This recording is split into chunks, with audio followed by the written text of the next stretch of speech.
मोशी मोशी यामामोतो-सान। याद है जिंदगी ना मिलेगी दोबारा का वो मोमेंट जब हमें ये समझ ही नहीं आया था कि ये बंदा एक्चुअली करता क्या है। Well, he is an investment banker.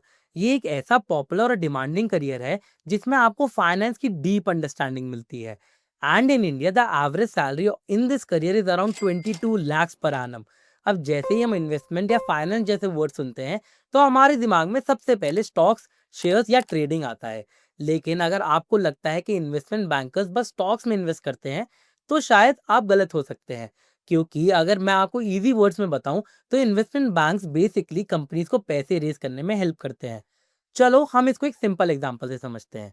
जब आप बैंक जाते हो तो वो आपको आपके मनी डिपॉजिट पर बहुत कम इंटरेस्ट देते हैं, लेट्स से 4%। पर जब कोई लोन लेने जाता है तो उस पर हाई इंटरेस्ट रेट चार्ज करते हैं, लेट्स से 10%। इसी रेट ऑफ इंटरेस्ट के डिफरेंस से, that is 6% in a case, banks profit generate करते हैं by acting as a middleman. Similarly investment bank भी मिडिलमैन की तरह एक्ट करते हैं इन्वेस्टर्स और कंपनीज के बीच में। जैसे अगर किसी कंपनीज को फंड रेज करने होते हैं तो उनके पास दो तरीके होते हैं। या तो कंपनी लोन ले सकती है या इक्विटी ऑफर कर सकती है। लोन भी या तो वो बैंक से ले सकती है जिसमें इंटरेस्ट रेट जनरली हाई रहता है, या फिर बॉन्ड्स के थ्रू पब्लिक से लोन ले सकती है। बॉन्ड्स बेसिकली एक तरह का लोन होता है जो आप गवर्नमेंट या कंपनी को देते हो और वो आपको इन रिटर्न इंटरेस्ट देते हैं। इसमें बैंक्स के कंपैरिजन में टर्म्स एंड इंटरेस्ट थोड़ा सा रिलैक्स होता है। दूसरा ऑप्शन होता है इक्विटी का, जिसमें कंपनी इक्विटी ऑफर करती है प्राइवेट फंड रेजर्स को in exchange of money. You can think it like shark tank. But companies जब मेच्योर हो चुकी होती हैं with strong brand, proven business model, it can go for IPO, initial public offering, जहां कोई भी company में इन्वेस्ट कर सकता है और कंपनी के शेयर्स खरीद सकता है। Like this company raise their capital through general investors. चलिए इसको एक सिंपल केस स्टडी से समझते हैं। In 2004 TCS wanted to raise money and go public. तब इन्वेस्टमेंट बैंक्स जैसे JP Morgan, Morgan Stanley and DSP Merrill Lynch acted as a middleman between TCS and investors. They help TCS to decide कि कितने shares issue करने हैं, price क्या set करना है and how to manage legal filings. They also promoted TCS to big investors in India and abroad. और इससे TCS ने 5,000 करोड़ से भी ज्यादा पैसे रेस करे अपना आईपीओ लॉन्च करके। Through this case study you might have got the understanding that investment banking का काम सिर्फ शेयर्स खरीदना या बेचने का नहीं है। ये एक ब्रॉड फील्ड है जिसमें आपको corporate finance, merger and acquisition, financial modelling, risk analysis और कैपिटल रेजिंग जैसे स्किल सीखने पड़ते हैं। शायद अभी आपको थोड़ा सा कॉम्प्लेक्स लग रहा हो, लेकिन टेंशन लेने की जरूरत नहीं है। मैं आपको सिंपल स्टेप्स में बताऊंगा कि एक इन्वेस्टमेंट बैंकर बनते कैसे हैं और कौन सी फ्री रिसोर्सेज आपकी हेल्प कर सकते हैं to start a career as a investment banker. Before starting, अगर आपके पास एमबीए इन इन्वेस्टमेंट बैंकिंग जैसी डिग्री है तो ये आपके लिए एडवांटेज हो सकता है। लेकिन अगर आपके पास सिर्फ बैचलर्स डिग्री है और आप इन्वेस्टमेंट बैंकिंग सीखना चाहते हैं, तो मैं आपको इस वीडियो के एंड में कुछ बेस्ट रिसोर्सेज दूंगा जिससे आप इजीली सीख सकते हैं। इन्वेस्टमेंट बैंकिंग सीखने का सबसे पहला स्टेप होता है स्ट्रॉन्ग फाउंडेशन। और इसके लिए दो चीजें होती हैं, इकोनॉमिक्स एंड अकाउंटिंग। ये दोनों ही फाइनेंशियल अंडरस्टैंडिंग के लिए बहुत इंपॉर्टेंट होते हैं, जो आपको ये समझने में हेल्प करते हैं कि हाउ मनी फ्लोज, मार्केट कैसे बिहेव करती है और बिजनेस कैसे ग्रो करते हैं। Let's start with economics. इससे आपको समझ आता है कि लोग, बिजनेस और गवर्नमेंट पैसे यूज करने के डिसीजन कैसे लेते हैं। अगर आपको इकोनॉमिक्स को और अच्छे से समझना है तो इसके कुछ इंपॉर्टेंट सब पार्ट्स होते हैं। सबसे पहला आता है माइक्रो इकोनॉमिक्स, जिसमें हम इंडिविजुअल लेवल पर चॉइसेस को देखते हैं। जैसे जब एक कॉफी शॉप में ज्यादा भीड़ हो जाती है तो प्राइसेस क्यों बढ़ा दिए जाते हैं। Then we have macroeconomics. ये टॉपिक कवर करता है जैसे इन्फ्लेशन, इंटरेस्ट रेट, जीडीपी। जब आप ये समझने लगते हो तब आपको समझ आता है कि पूरी इकोनॉमी कैसे फंक्शन करती है एंड किसी क्राइसिस, पॉलिसी चेंज और ग्लोबल इवेंट के बाद कैसे बिहेव करती है। फिर आता है इकोनोमेट्रिक्स। ये एक टेक्निकल पार्ट है जहां मैथ्स एंड स्टैट्स का यूज होता है इकोनॉमिक डेटा को एनालाइज करने के लिए। जैसे आप प्रीवियस जीडीपी और कंज्यूमर डेटा को यूज करके अगले क्वार्टर का इकोनॉमिक ग्रोथ प्रेडिक्ट कर सकते हो। इसके बाद एक और इंटरेस्टिंग चीज होती है फाइनेंशियल इकोनॉमिक्स। यहाँ आप मार्केट का पैसा कैसे घूमता है वो समझने लगते हो। जैसे इन्वेस्टर्स और बोरोअर्स के बीच में पैसे कैसे मूव करते हैं। इसमें भी दो इंपॉर्टेंट पार्ट होते हैं। पहला मनी मार्केट, जहां शॉर्ट टर्म फंड्स का एक्सचेंज होता है, और दूसरा कैपिटल मार्केट, जहां लॉन्ग टर्म इन्वेस्टमेंट्स होते हैं। दोनों मार्केट इन्वेस्टमेंट बैंकिंग के लिए बहुत इंपॉर्टेंट होते हैं। अब इकोनॉमिक्स के बाद दूसरा स्ट्रॉन्ग पिलर होता है अकाउंटिंग, जिसे लैंग्वेज ऑफ बिजनेस भी कहते हैं। अकाउंटिंग का काम होता है फाइनेंशियल इंफॉर्मेशन को मेजर करना, एनालाइज करना और रिपोर्ट करना। ये हर ऑर्गेनाइजेशन की कोर में होता है। To understand it better you should understand what financial accounting is. इसमें आपको बैलेंस शीट, इनकम स्टेटमेंट और कैश फ्लो स्टेटमेंट बनाने होते हैं। ये स्टेटमेंट इन्वेस्टर्स या एक्सटर्नल स्टेक होल्डर्स के लिए होते हैं। To give them a brief, then comes managerial accounting. This is an internal one for companies decision maker to help them increase business performance. उसके बाद आता है कॉस्ट अकाउंटिंग, जिसमें आप ये देखते हो कि किसी प्रोडक्ट या सर्विस को बनाने में कितनी कॉस्ट लग रही है। Coming to the other major part, auditing. ये भी एक मेजर पार्ट होता है। इसी प्रोसेस में फाइनेंशियल रिकॉर्ड्स वेरीफाई किए जाते हैं ताकि ट्रांसपेरेंसी बनी रहे और स्टेक होल्डर्स का ट्रस्ट भी। इसमें प्लानिंग, डॉक्यूमेंट्स वेरीफाई करना और फाइनल ऑडिट रिपोर्ट बनाना होता है, जो बताता है कि कंपनी की फाइनेंशियल कंडीशन सही है या नहीं। फिर आता है एक और interesting part in accounting, that is forensic accounting, जिसमें आप फ्रॉड और फाइनेंशियल मिसकंडक्ट को मॉनिटर करते हो। आज के टाइम में अकाउंटिंग इंफॉर्मेशन सिस्टम भी इंपॉर्टेंट हो गए हैं, जहां टेक्नोलॉजी और फाइनेंस मिलकर रियल टाइम डैशबोर्ड बनाते हैं जो फाइनेंशियल डेटा को स्मार्टली मैनेज करते हैं। अब जब फाउंडेशन स्ट्रांग हो गई है, तो अब बारी है स्टेप 2 की, जहां आप फाइनेंस को समझने से लेकर उस पे काम करना सीखते हो। Under finance you first have corporate finance. ये एरिया होता है कैपिटल मैनेजमेंट का, मतलब कंपनी का पैसा कैसे रेज करना है और उस पैसे को कौन से प्रोजेक्ट में इन्वेस्ट करना है। साथ ही रिस्क मैनेजमेंट भी इंपॉर्टेंट है, क्योंकि मार्केट वॉलेटाइल है और हर कंपनी को अलग अलग रिस्क फेस करने पड़ते हैं, जैसे करेंसी का रिस्क, इंटरेस्ट रेट का रिस्क, क्रेडिट डिफॉल्ट या ग्लोबल इकोनॉमिक शिफ्ट। आपको ये समझना होता है कि रिस्क को आइडेंटिफाई कैसे करें, मेजर कैसे करें और मिटिगेट कैसे करें। FIS रिस्क मैनेजमेंट एक पॉपुलर सॉफ्टवेयर है जो बैंक्स को उनके सारे फाइनेंशियल रिस्क ट्रैक करने में, मैनेज करने में और रूल्स फॉलो करने में हेल्प करता है। जब IPO की बात होती है, तो स्ट्रक्चरिंग प्रोसेस में भी कई चीजें होती हैं। कौन सी मार्केट में लॉन्च होगा, प्राइसिंग स्ट्रैटेजी क्या होगी, किस इन्वेस्टर को एलोकेट करना है और रेगुलरिटी कंप्लायंसेस। इस प्रोसेस में एक कोर कंसेप्ट होता है अंडरराइटिंग, जिसमें इन्वेस्टमेंट बैंकर्स गारंटी करते हैं कि वो कुछ या सारे IPO शेयर्स खरीद लेंगे अगर मार्केट में इन्वेस्टर्स ना मिले।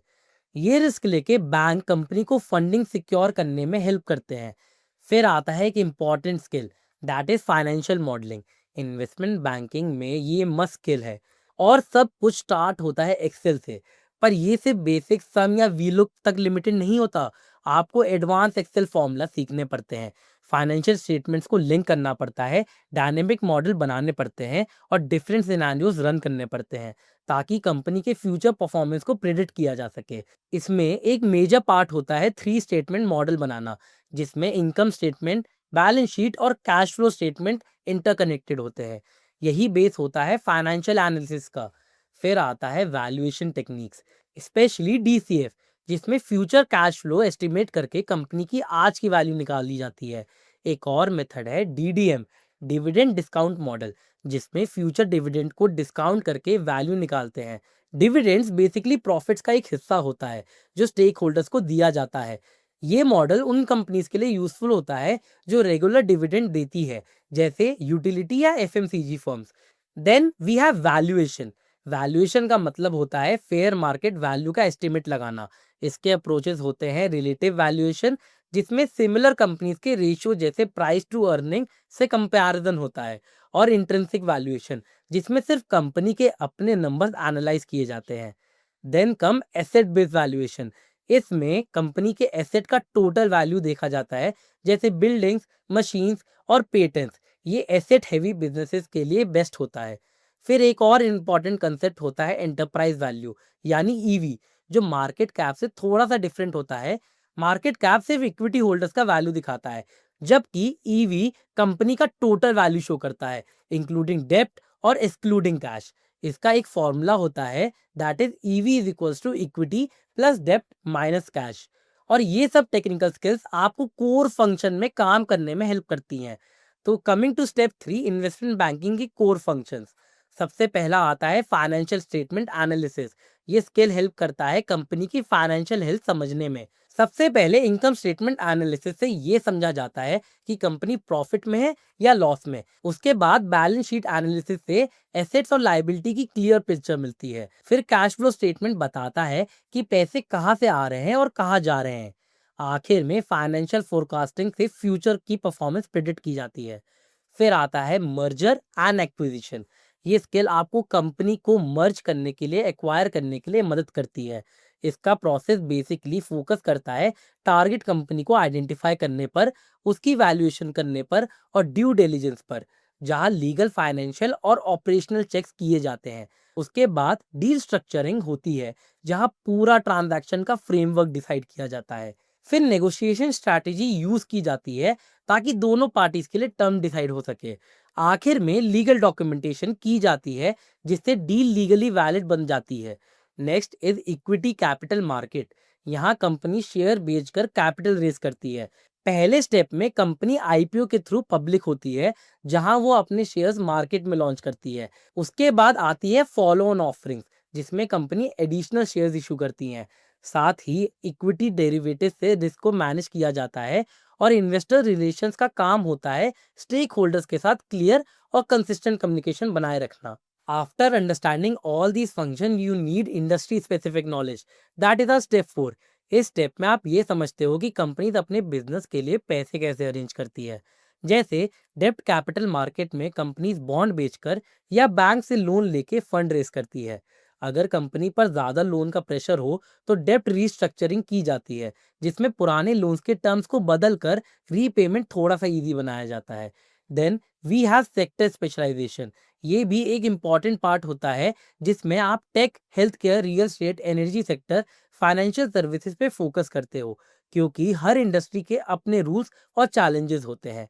और फिर बात आती है मार्केट ट्रेंड्स की, जिसमें global market movements, economic indicators, regulations और जियोपॉलिटिकल रिस्क को इवैल्यूएट किया जाता है। ये सब इसलिए ताकि समझा जा सके कि इनका मार्केट पर क्या इम्पैक्ट हो सकता है और क्लाइंट को टाइमली और स्मार्ट इन्वेस्टमेंट एडवाइस मिल सके। इस स्टेज पे आप फाइनेंशियल मार्केट इनोवेशन और कैपिटल मार्केट्स के डिफरेंट फॉर्म्स जैसे पाइप्स, डेरिवेटिव्स और सेकेंडरी मार्केट ऑपरेशन को भी समझने लगते हो। आपको पोर्टफोलियो डाइवर्सिफिकेशन, मार्केट ऑर्गेनाइजेशन और ट्रेड लाइफ साइकिल जैसे कंसेप्ट का भी रियल वर्ल्ड अंडरस्टैंडिंग मिलती है। अब टेक्निकल नॉलेज के बाद सॉफ्ट स्किल और करियर डेवलपमेंट की बारी आती है, जो हमारा स्टेप 5 है। इन्वेस्टमेंट बैंकर बनने के लिए सिर्फ नंबर समझना काफी नहीं होता, लोगों के साथ अच्छे से काम करना भी आना चाहिए। आपको अपनी कम्युनिकेशन और टीम वर्क स्किल्स पे काम करना होगा। कम्युनिकेशन के अंदर नेगोशिएशन, प्रेजेंटेशन, एक्टिव लिसनिंग और क्लाइंट मैनेजमेंट जैसी स्किल्स होनी चाहिए।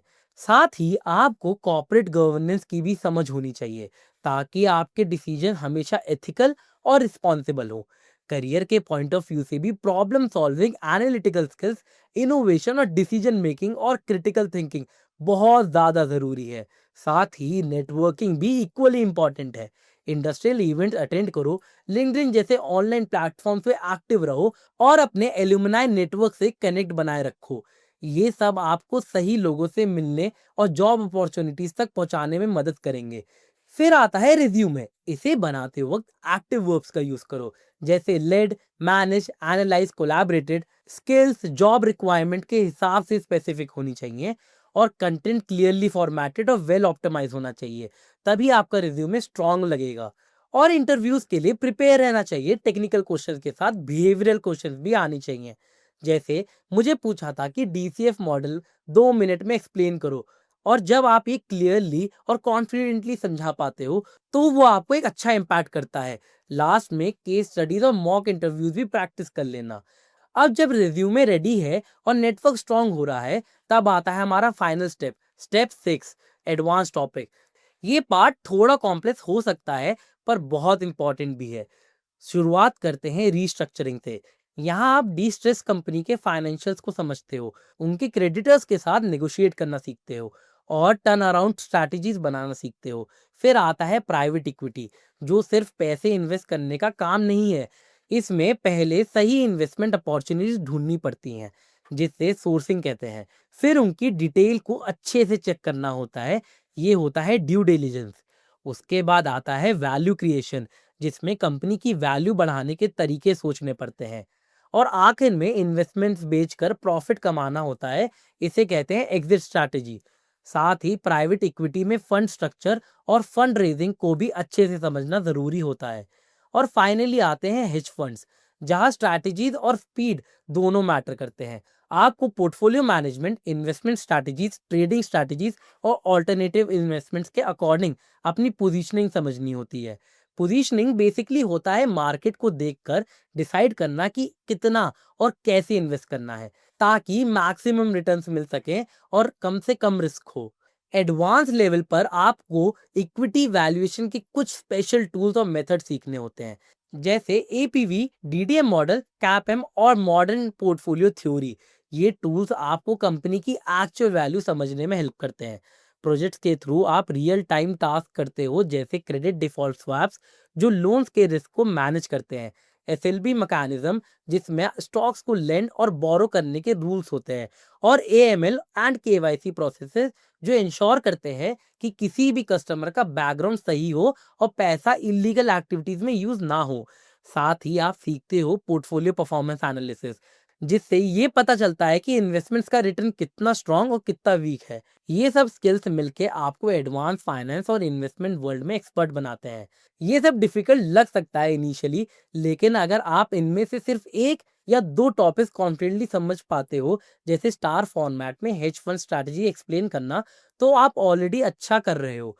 और इसी प्रिपरेशन में आपकी हेल्प करने के लिए मैंने एक फ्री एसेट ऐड किया है, इंटेलीपाथ का, जो आपको इन्वेस्टमेंट बैंकिंग की जर्नी में एक स्ट्रॉन्ग बेस देगा।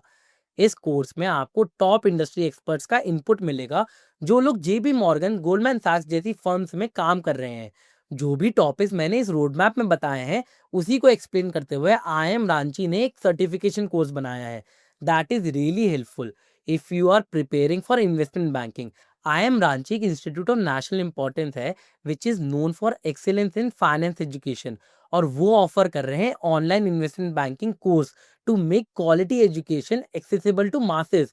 यहाँ पे तुम्हें जो कंसेप्ट हमने डिस्कस करे हैं, वो डायरेक्टली आई एम रांची के फैकल्टी पढ़ाएंगे। तुम इंडस्ट्री ग्रेड केस स्टडीज के ऊपर काम करोगे, जो तुम्हें रियल टाइम प्रैक्टिकल एक्सपोजर देगा। कोर्स के बाद तुम्हें मिलेगा certification from I am Ranchi and इनका एल्यूमनाई स्टेटस भी। इतना ही नहीं, during campus immersion you can visit I am Ranchi campus, connect with IIM Ranchi faculty, meet researchers at the campus, network with fellow peers and build formidable professional network। ये बस एक course नहीं, एक launch pad है for success in investment banking. तो अभी इस course को चेकआउट करो, link is given in the description below. और अगर आप बस रोड मैप चाहते हैं तो डिस्क्रिप्शन में लिंक मिल जाएगा। Hope this video was helpful. Thank you for watching. See you in the next video.